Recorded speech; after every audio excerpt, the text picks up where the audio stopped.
दीप प्रज्वलन करेंगे। हमारे बीच में पधार चुके हैं मध्य प्रदेश के नगरीय एवं प्रशासन मंत्री भूपेंद्र सिंह जी। मैं चाहूंगी जोरदार तालियों से आप भूपेंद्र सिंह जी का स्वागत करेंगे।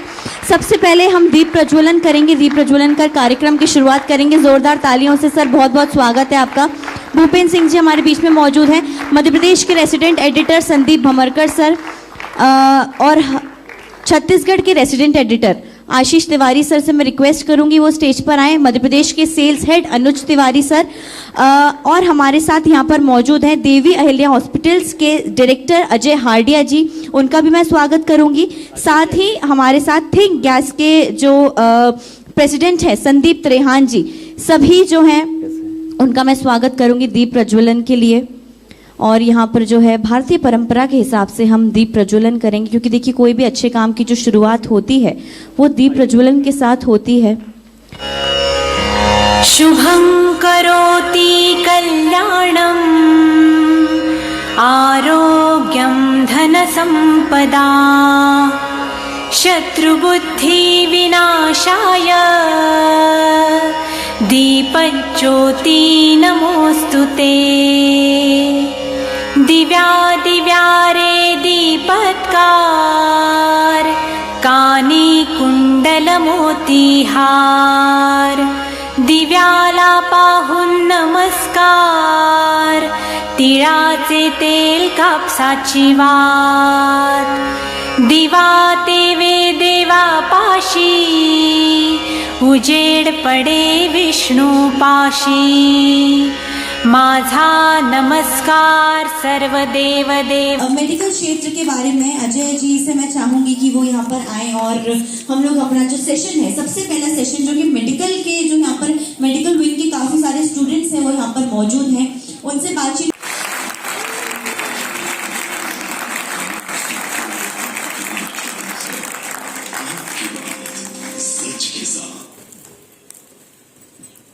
नमस्कार।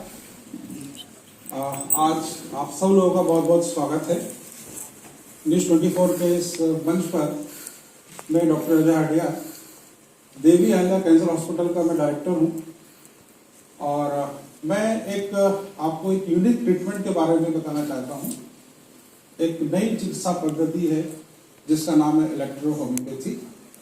अभी तक आपने नाम सुना होगा होम्योपैथी का, आयुर्वेद का, एलोपैथी का, यूनानी का, और ये जो पांचवी चिकित्सा पद्धति है ये पूर्ण रूप से हर्बल है, प्लांट बेस्ड मेडिसिन है।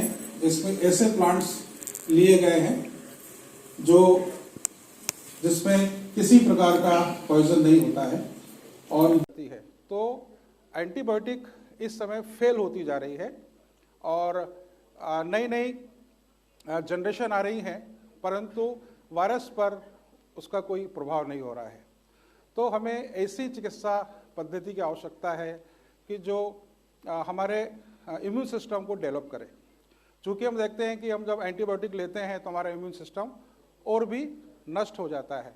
तो अभी आपने देखा हो कोविड के अंदर आयुर्वेद के ऊपर लोगों ने काढ़ा पिया, सब चीज़ें पी, तो अपना इम्यून सिस्टम को बढ़ाया। तो इलेक्ट्रोपैथी चिकित्सा पद्धति भी अपना इम्यून सिस्टम बढ़ाती है। ये हमारे ब्लड और लिम्फ को प्यूरिफाई करती है।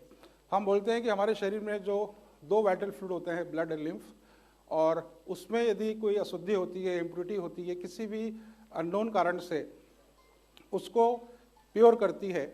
और हम देवी अहिल्या हॉस्पिटल जो है इंदौर में, वो अपने यूनिक इलाज के लिए जाना जा रहा है, जिसमें कैंसर का इलाज हम करते हैं।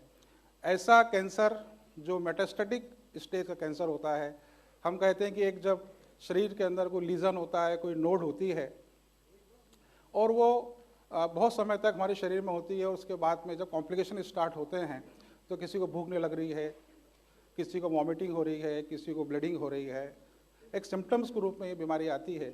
और हम जब इसकी डॉक्टर पास जाते हैं, हम जब मेडिसिन लेते हैं, एंटीबायोटिक लेते हैं, और एंटीबायोटिक का कैंसर के ऊपर कोई प्रभाव नहीं होता है। इसलिए हमारे डॉक्टर्स बोलते हैं कि आप जांच कराइए, सिटी स्कैन कराते हैं, MRI कराते हैं। तो जब ये सब चीज़ें होती हैं तो उस समय पता लगता है कि इन्हें कैंसर हो गया है।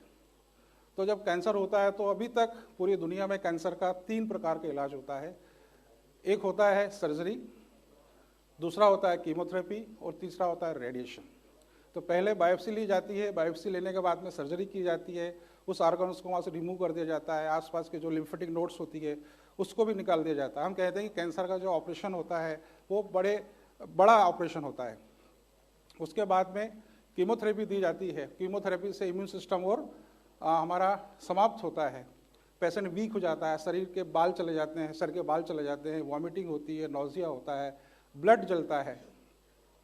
तो कीमोथेरेपी जो कैंसर के सेल्स को ख़त्म करता है, हमारे शरीर में यदि 10% कैंसर के सेल्स हैं तो 90% अच्छे सेल्स होते हैं, तो उन 90% सेल्स को भी वो जलाता है। कैंसर सेल्स को यदि 2% जलाता है तो 80% अच्छे सेल्स को जलाता है, इसलिए इम्यून सिस्टम हमारा कम होता है। इसके बाद में कीमोथेरेपी के बाद में फिर रेडिएशन दिया जाता है, जिसके अंदर सिकाई की जाती है, और सिकाई करने से वहाँ के जो नोड्स हैं उसको जला दिया जाता है।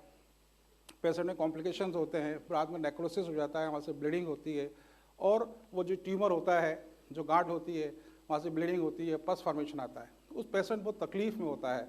उस स्टेज में हमारा ऑन्कोलॉजिस्ट बोलते हैं कि अब इलाज संभव नहीं है, घर ले जाके इनकी अब सेवा करिए। उस स्टेज में पेशेंट्स हमारे पास में आते हैं, हम उनको हॉस्पिटलाइज करते हैं, अपने हॉस्पिटल में उनका ट्रीटमेंट करते हैं। और पेशेंट्स, ऐसे पेशेंट जो 10-10 मॉर्फिन खाते हैं, हमारे यहाँ उस मॉर्फिन को बंद करते हैं।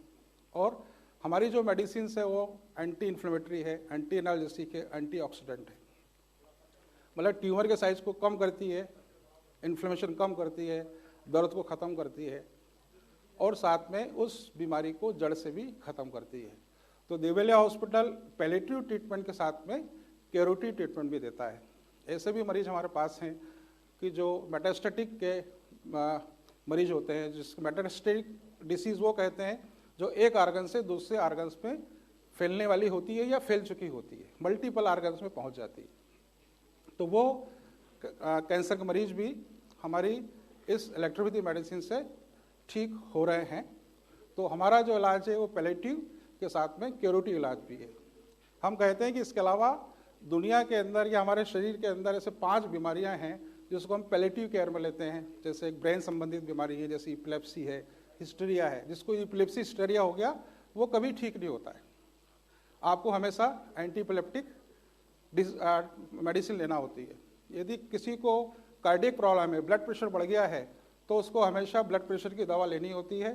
साथ के अंदर उसका जो डोजेस बढ़ते जाते हैं, फिर एंजियोप्लास्टी करनी होती है, बाद में बाईपास सर्जरी हो जाती है। मतलब ब्लड प्रेशर कभी ठीक नहीं होता है। हम कहते हैं कि ब्लड पतला करने की हमेशा ली जाती है। डायबिटीज़ है, जिसको बोलते हैं लाइफस्टाइल डिसीज़ है। एक बार डायबिटीज़ हो जाए तो उसको हमें मेंटेन करना पड़ता है। यदि लीवर खराब हो जाए, सिरोसिस ऑफ लीवर हो जाए, एनलार्जमेंट ऑफ लीवर हो जाए, तो लीवर का कोई इलाज नहीं है। यदि रीनल फेल हो जाए, किडनी यदि फेल हो जाए, तो उसका कोई इलाज नहीं है। तो हम कहेंगे कि ऐसे हजारों की संख्या में हमारे शरीर में जो बीमारियां हैं, इसका अभी तक एलोपैथी में इलाज नहीं है, केवल उसका मैनेजमेंट करते हैं। परंतु इलेक्ट्रोपैथी सिस्टम ऑफ मेडिसिन ऐसी है जो हर बीमारी को क्योर करती है। यदि अर्ली टाइम में यदि मरीज आ जाता है तो वो क्योर हो जाता है। जब कैंसर जैसी बीमारी इलेक्ट्रोपैथी द्वारा ठीक की जा सकती है, तो हर बीमारी को ठीक किया जा सकता है। तो मैं आपको कहना चाहूँगा कि इलेक्ट्रोपैथी आप सिस्टम ऑफ मेडिसिन जो है वो फ्यूचर ऑफ मेडिसिन है। मतलब आज से हम कहेंगे कि 10 साल, 20 साल, 30 साल बाद ये सिस्टम आगे आएगा। और इस समय इस सिस्टम को पीछे रहने का कारण ये है कि सेंट्रल गवर्नमेंट ने अभी तक इसका अडॉप्टेशन नहीं किया है, और अभी चल रहा है इसके लिए गवर्नमेंट से हमारा बातचीत भी चल रही है। गवर्नमेंट ने इसके लिए एक डिपार्टमेंट ऑफ हेल्थ रिसर्च बनाया हुआ है जो हमसे एविडेंस मांग रही है। और हमने सरकार से, भारत सरकार से भी कहा है, साथ में मध्य प्रदेश शासन से भी हम कहने जा रहे हैं कि वो हमारी मेडिसिन का क्लिनिकल एविडेंस देखने के लिए कोई भी अपना सरकारी अस्पताल हमें दे दे, जहाँ पर हर प्रकार की बीमारियों को मरीज वहाँ पे हों। ऐसे हों जैसे हम बोलते हैं अर्थराइटिस है, रूमेटिज्म है, ब्लड प्रेशर है, लीवर डिसीज़ है ना, गैस्ट्रोइंटेस्टाइनल डिसीज़ है, जिसका कोई इलाज नहीं है। तो उन अस्पताल के अंदर ऐसे मरीज दे दिए जाएं जो अस्थमेटिक मरीज हों, जिनका अस्थमा का कोई इलाज नहीं है, हमेशा हमें अस्थमा की मेडिसिन लेना पड़ती है। तो ऐसे यदि मरीज हमें दे दिए जाएं तो वो इलेक्ट्रोपैथी से उन मरीजों को पूर्ण रूप से ठीक किया जा सकता है। तो मैं ये कहूँगा कि इलेक्ट्रोपैथी सिस्टम ऑफ मेडिसिन जो है वो फ्यूचर ऑफ मेडिसिन है और आने वाला समय जो होगा वो यही एक प्राकृतिक चिकित्सा पद्धति का होगा, क्योंकि हमारी जो मेडिसिन्स हैं इसमें किसी प्रकार का कोई भी पॉइजन नहीं है। चूँकि मेडिसिन बनाने की एक प्रिपरेशन ये है कि हम कहते हैं कि इलेक्ट्रो इसलिए नाम दिया गया है कि जो नेचर है, हमारे जो पौधे हैं, हमारे जो प्लांट्स हैं, वो सनरेज की उपस्थिति में अपना भोजन बनाते हैं, अपना न्यूट्रिशन लेते हैं। तो सनरेज से एनर्जी का स्रोत मुख्य जो स्रोत होता है वो सन होता है, सूर्य होता है, उसी से हमें जीवन मिलता है। तो उसी से हमें हमारे प्लांट्स भोजन बनाते हैं। वो जब प्लांट्स का हम एक्सट्रैक्ट निकालते हैं कोवेशन मेथड से और उसको हम इतना प्यूरिफाई करते हैं कि प्लांट्स के यदि हम अल्कलॉइड्स को निकाल दें तो उसके अंदर फिर कुछ नहीं बचता है, उसमें केवल एनर्जी बचती है। तो उस एनर्जी को हम मेडिसिन के रूप में हम देते हैं अपने मरीजों को और उसके बाद में उन मरीजों में तुरंत इम्यून सिस्टम डेवलप होता है और कैसा भी मरीज हो, कैसी भी तकलीफ में हो, कैसा भी उसको दर्द हो, इवन हम कहते हैं कि सबसे ज़्यादा यदि आपने किसी को दांत में दर्द हुआ हो तो आप सोच सकते हैं कि दांत का दर्द कितना जिसका इफेक्ट पूरा ब्रेन पे होता है, असहनीय दर्द होता है। परंतु दांत का दर्द कुछ समय से एंटीबायोटिक लेने से या दांत को निकालने से वो ठीक हो जाता है। परंतु कैंसर का ऐसा दर्द है जो एक बार कैंसर में जब पेन होता है तो केवल उसको मॉर्फिन ही ठीक कर सकती है, और मॉर्फिन आप समझते हैं ओपियम जो होता है, अफीम होता है, उससे ही बनाई जाती है। मतलब हमारी जितनी भी पेन किलर ड्रग्स होती हैं वो मॉर्फिन से बनाई जाती है, ओपियम से बनाई जाती है। तो ऐसे मरीज कैंसर में जो बहुत तकलीफ में होते हैं उनको मॉर्फिन दी जाती है। परंतु हमारी मेडिसिन में किसी प्रकार का कोई केमिकल नहीं है, कोई ऐसा अल्कलॉइड्स नहीं है, और हमारी मेडिसिन जो है वो एंटीऑक्सीडेंट होने से वहाँ पे एनर्जी का सर्कुलेशन यदि बढ़ा देती है तो वो डिसीज़ को ठीक कर देती है, पेन को ठीक कर देती है। यदि किसी भी व्यक्ति का यदि पेन कम हो जाएगा, यदि उसके खाना नहीं खा पा रहा है वो खाना खाना चालू कर देगा, वॉमिटिंग कर रहा है वॉमिटिंग बंद हो जाए, कहीं से ब्लीडिंग हो रही है, यदि ब्लीडिंग बंद हो जाएगी तो वो पेशेंट्स के अंदर दोबारा से जीने की शक्ति उसमें आ जाएगी और पेशेंट में फिर वो से ठीक होना स्टार्ट करता है। हमारे पास ऐसे कैंसर के सैकड़ों मरीज हैं जिनको ये कह दिया गया कि अब जीवन आपका 15 दिन का ही है, 1 महीने का है। परंतु हमारा ट्रीटमेंट लेने के बाद वो पेशेंट्स अधिक समय तक जिए, जितनी भी उनकी लाइफ थी। ऐसे ही मरीज हैं जो 5 साल भी जिंदा हैं, 10 साल से भी जिंदा हैं। तो ऐसा हम नहीं कह सकते हैं कि जो लाइफ हमारी जो है वो हमें ईश्वर ने दी है, हम किसी की लाइफ को डिसाइड नहीं कर सकते हैं। परंतु जब पेशेंट बहुत तकलीफ में होता है तो उस समय यदि वो खाना नहीं खाएगा, कहीं से ब्लीडिंग होगी, तो निश्चित ही कि यदि इसको हम रोक नहीं सकते हैं, ऐसी कोई दवा हमारे पास उपलब्ध नहीं है, तो निश्चित ही कि वो मरीज 8 दिन, 15 दिन, 20 दिन में उसकी डेथ हो जाएगी। तो इसलिए हमारे ऑन्कोलॉजिस्ट बोलते हैं कि अब इनकी सेवा करिए, अब इनकी इसमें लाइफ नहीं बची है।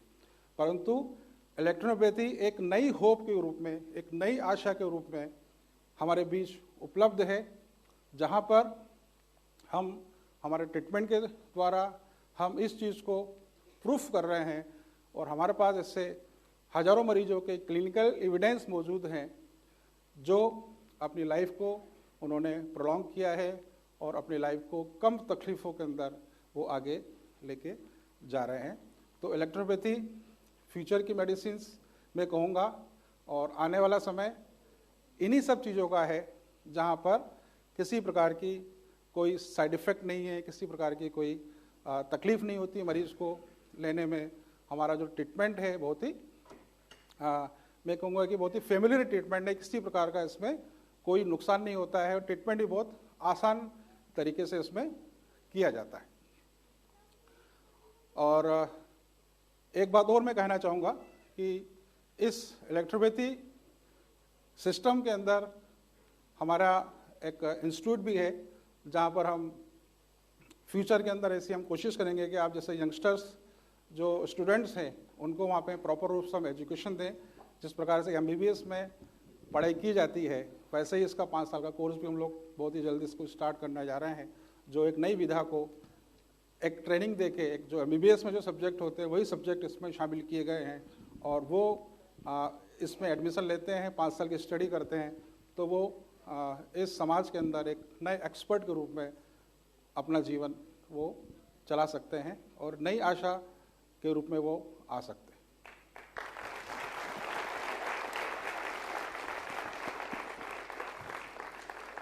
हाडिया साहब, जब हमारी बातचीत की जो शुरुआत हुई है वो कैंसर से हो गई है, तो यंगस्टर्स के बीच में हम बैठे हैं, डरे तो नहीं? लेकिन डॉक्टर अजय हाडिया साहब ने हमें ये बताया है कि इलेक्ट्रोपैथी फ्यूचर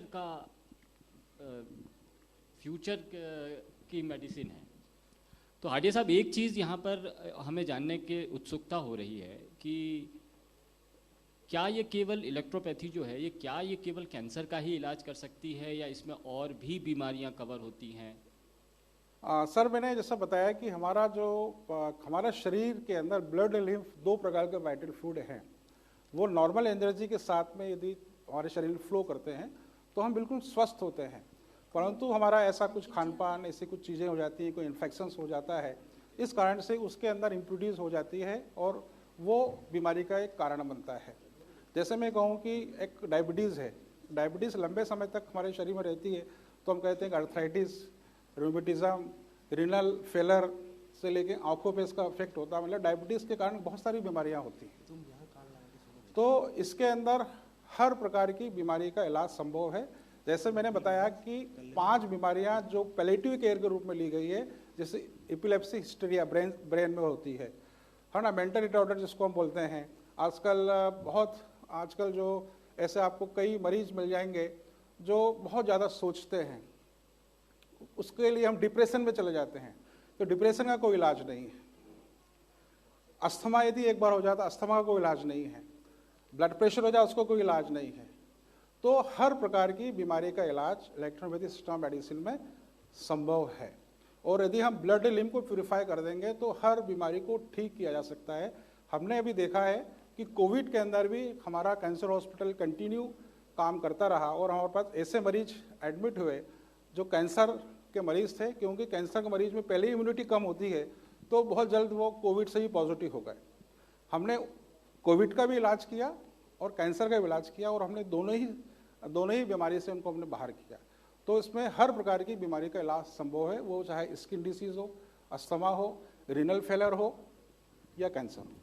मेडिकल में आमतौर पर ये होता है कि हर बीमारी के लिए अलग स्पेशलिस्ट होते हैं, क्या इलेक्ट्रोपैथी में भी इसी तरह का कुछ होता है? हाँ जी, बिल्कुल सर। हमारी जो मेडिसिन है वो एक आर्गन्स पे काम करती है, अलग अलग आर्गन्स से काम करती है। तो कहेंगे कि ऐसा है, लीवर की डिसीज है तो लीवर के एक्सपर्ट भी हमारे यहाँ मिल जाएंगे, हार्ट पे भी काम करती है तो हार्ट के एक्सपर्ट भी मिल जाएंगे, रेस्पिरेटरी डिसीज पे काम करती है, रेस्पिरेटरी के भी आपको एक्सपर्ट मिल जाएंगे। तो हर प्रकार के एक्सपर्ट्स अवेलेबल हैं। यहाँ से कुछ क्वेश्चंस आ रहे हैं। आप वहाँ माइक है, एक माइक प्रोवाइड, वहाँ पर माइक प्रोवाइड कराइएगा, और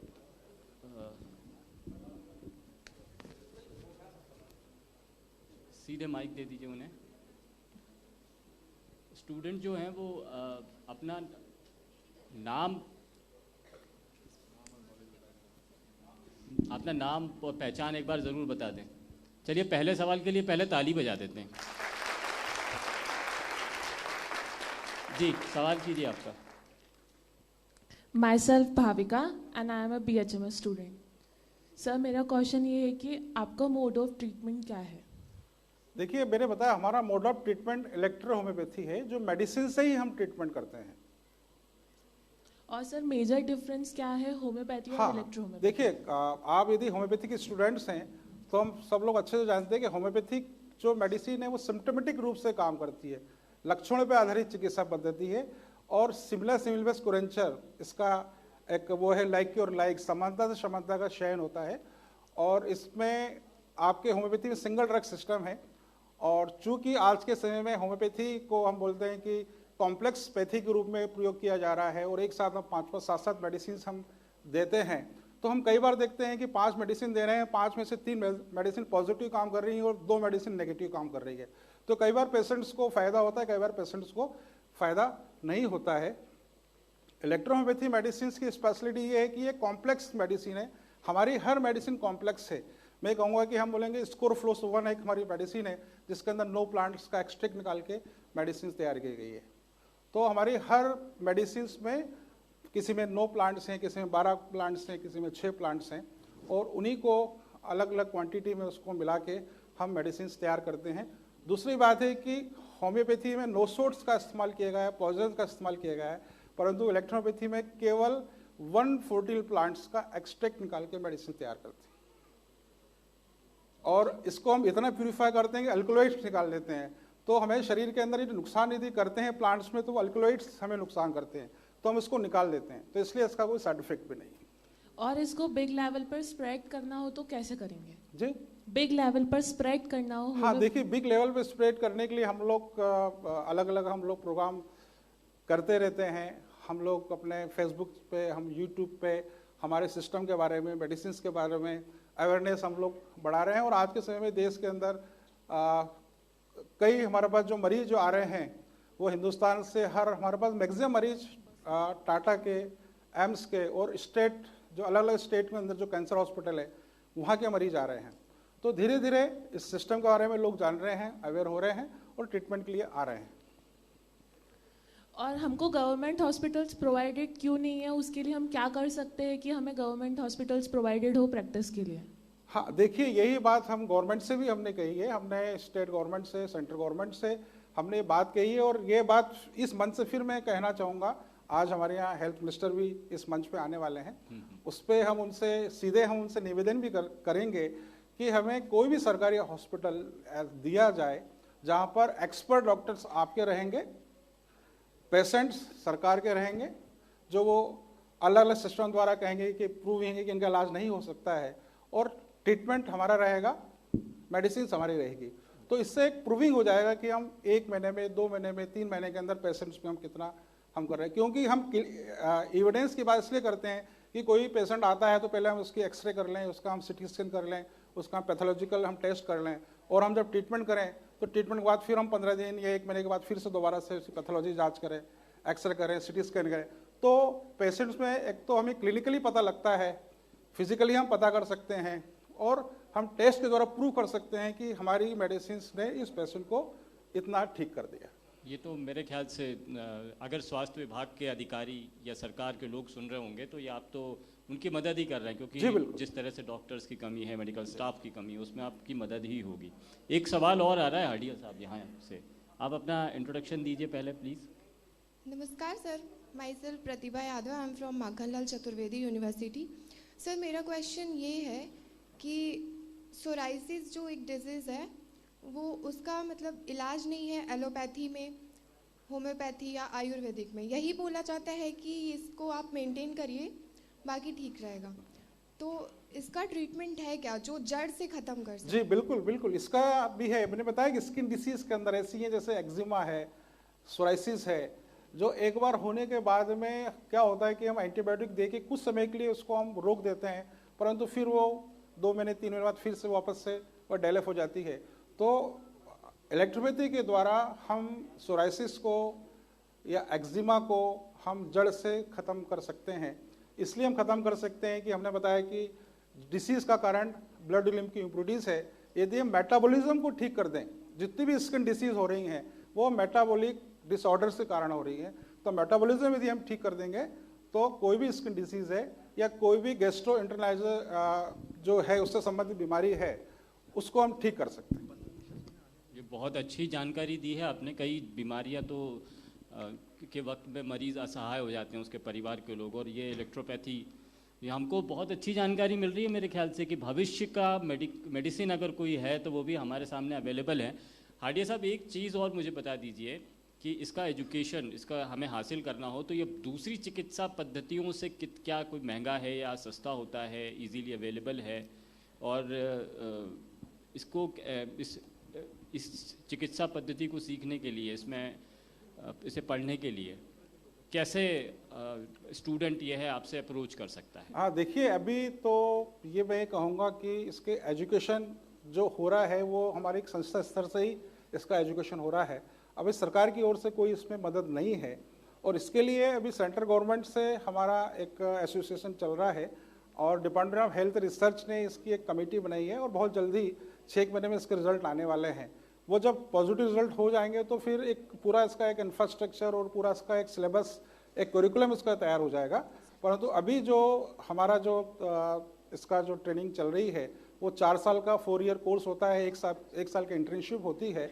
और इसको बहुत ज़्यादा ऐसा नहीं है कि इसमें बहुत ज़्यादा एजुकेशन महंगा है, इसको कोई भी नॉर्मल कैटेगरी के बच्चे इस कोर्स को कर सकते हैं और अपना फ्यूचर बना सकते हैं। और ये भारत सरकार में मान्य है या दुनिया में कहीं और जगह इस चिकित्सा पद्धति को मान्यता मिली? देखिए, ये चिकित्सा पद्धति अभी जो है भारत सरकार ने इसकी प्रैक्टिस के ऊपर कहा है कि आप प्रैक्टिस इसकी कर सकते हैं। चूँकि इसके लिए हाई कोर्ट ने और सुप्रीम कोर्ट ने एक ऑर्डर पास किया है और ये कहा है कि मेडिकल काउंसिल एक्ट 17, 18, 19 ए के तहत इसके लिए गवर्नमेंट ऑफ इंडिया और स्टेट गवर्नमेंट इसके लिए रूल्स रेगुलेशन फ्रेम करें। और इसके प्रैक्टिस पे उन्होंने परमिशन दिया हुआ है, सेंट्रल गवर्नमेंट ने स्पेशल उसका ऑर्डर निकाला हुआ है और उसी ऑर्डर को फॉलो करते हुए गवर्नमेंट ऑफ इंडिया ने इसकी कमेटी बनाई हुई है। और बहुत जल्दी कमेटी जब इसके पक्ष में रिपोर्ट देगी तो जो हर चिकित्सा पद्धति के लिए जो सुविधाएं प्राप्त हैं वो सब इसमें भी हो जाएगी। Thank you very much doctor Hardia साहब, हमें बहुत महत्वपूर्ण जानकारी देने के लिए thank you very much. Thank you sir, बहुत बहुत धन्यवाद। एक और बार जोरदार तालियां हो जाएं सर के लिए, इतना इंटरैक्टिव सेशन और इतनी अच्छी जानकारी आपने दी। सर, उम्मीद है कि बच्चों को ये जानकारी पसंद आई होगी और जो भी इनकी क्वेरीज थी वो सॉल्व हुई होंगी। हमारे रेसिडेंट एडिटर संदीप भमरकर सर से मैं रिक्वेस्ट करूंगी प्लीज़ वो स्टेज पर आएँ। और यहाँ पर हमारे बीच में अजय हार्डिया जी पहुँचे हैं और उन्होंने इतना इंटरैक्टिव सेशन यहाँ पर रखा, स्टूडेंट्स को भी पसंद आया होगा। सम्मान में उनके एक मोमेंटो हम यहाँ पर उनको प्रेजेंट करना चाहेंगे। अजय जी, बहुत अच्छा सेशन था, मतलब मुझे बिल्कुल नहीं मालूम था कि ऐसी भी कोई टेक्निक्स हैं और अलग अलग टेक्निक्स ऐसी मध्य प्रदेश में हमारे पास हैं।